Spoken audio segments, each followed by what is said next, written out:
Magandang araw mga kapatid, mga kamaster, magandang araw sa inyong lahat.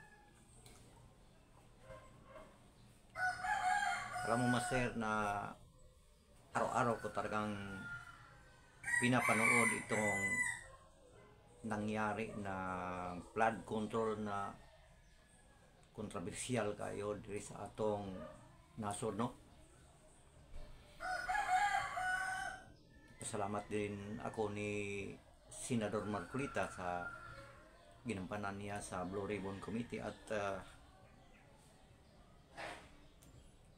medyo may kalutasan ang nangyari na sobra ng korupsyon dito sa ating bansa. Kahit sino naman siguro may karapatan din tayo magsalita kasi nagbabayad tayo ng buwis para sa pundo sa ating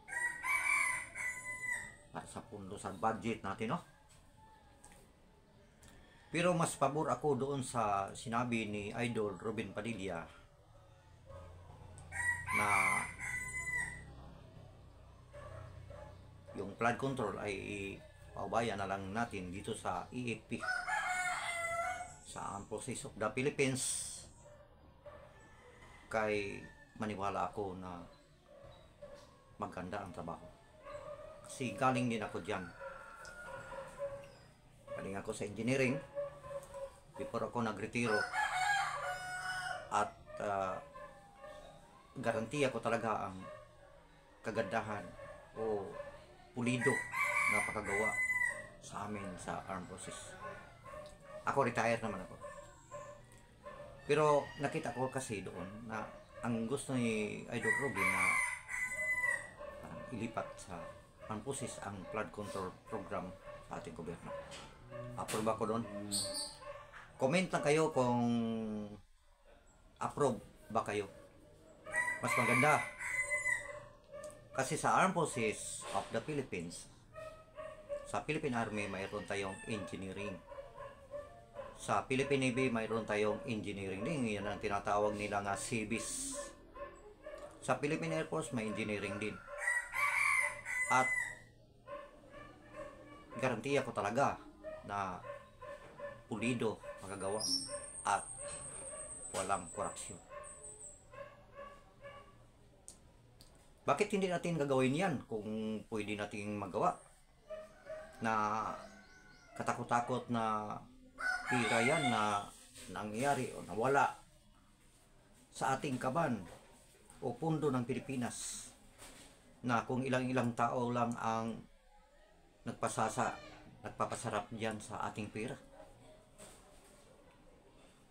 Mayroon nga nagsabi, ay hindi tayo mag-ano diyan kasi nakakatakot yan, kasi ano yan, namulitika tayo. Hindi namulitika yan. Hindi namulitika sa totoo lang yan. Hindi naman ako didiis. Pero sa buong katotohanan na pakita ko lang kung sino yung aking nagustuhan na maganda ang ginagawa.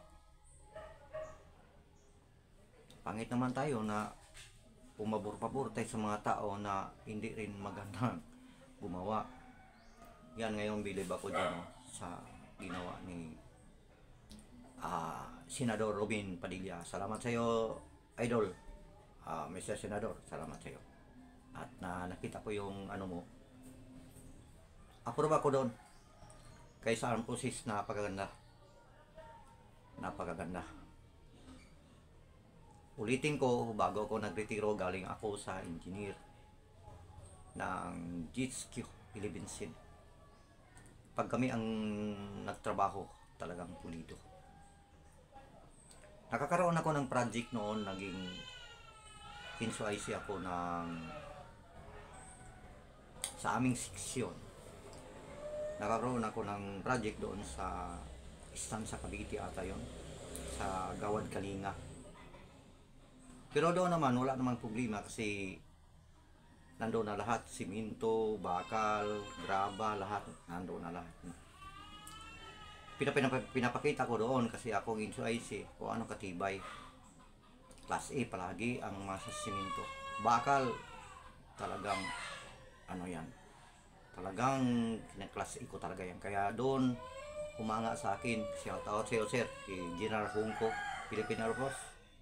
Yun humawa sa akin sa project kong dalawang building doon sa Stanza Cavite ata yun. Ganon kami pag nagtrabaho sa Armed Forces.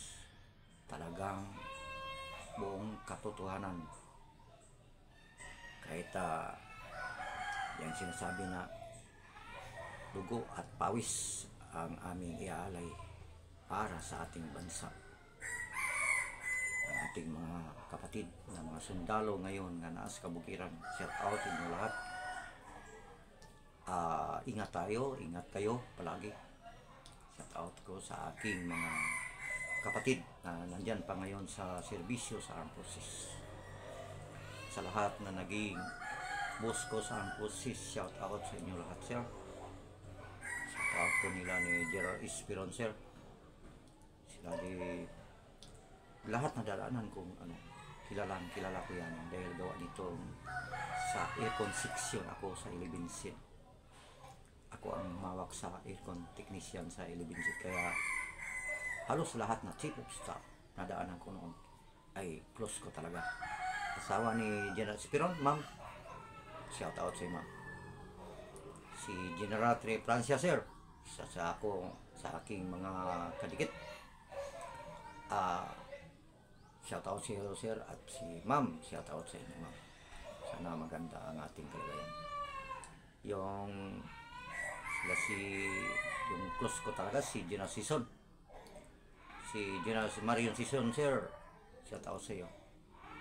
At nagpasalamat din ako sa iyo na hindi mo ako pinabayaan nung pumunta ako doon sa Hamindan, Atis, Iloilo sa 3rd Division nung pumunta ako. Talaga hindi ako pinabayaan dahil sa aking kabaitan na magtrabaho, lubos na trabaho sa Armed Forces. Sana ang ating mga bagong mga sundalo ay gayahin niya ang mga ginagawa doon sa mga nagserbisyo sa unang panahon kagaya ko na nagserbisyo na tapat alang sa atin sa Armed Forces of the Philippines. Ulitin ko, sa sinasabi ni Idol Robin Padilla, ako papayag ko doon, iwan ko lang comment lang sa aking channel at nagustuhan ko yung niya. At sigurado ko may lutas ang flood control sa Pilipinas kung ang Armed Forces ang ibigay nila ang pahintulot na ang Armed Forces na ang humawak yan. Tandaan niyo, Philippine Army, Philippine Air Force, at Philippine Air Force, Philippine Navy, may sariling engineer yan. Yung sa Navy yan, ang tinatawag yan, Seabees. Grabe mong trabaho yan. Okay, maraming salamat. Huwa!